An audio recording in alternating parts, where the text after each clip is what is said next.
அக்கா, பழைய 10 ரூபாய் நாணயம் செல்லாது. செல்லும்.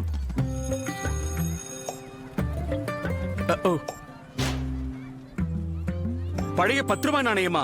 செல்லங்களா, இது இனி செல்லாது.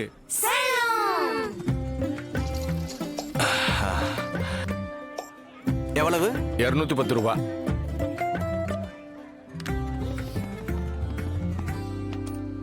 அண்ணே, இந்த பழைய 10 ரூபாய் நாணயம் இனி செல்லாது. செல்லும் நாணயம் செல்லுபடியாகும். நாளையும் வதந்திகளே இல்ல, நான் சொல்றது கேளுங்க. நான் எப்படியும் செல்லுபடி ஆவேன். என்னோட சேர்த்து பழைய மற்றும் புதிய 50 பைசா, 1, 2, 5 மற்றும் 20 ரூபாய் நாணயங்களும் தொடர்ந்து செல்லுபடி ஆகும். செல்லும் செல்லும் செல்லும் செல்லும். இது செல்லுபடியாகும். ஆர்பிஐ சொல்கிறது, விவரமா இருங்க, எச்சரிக்கையா இருங்க.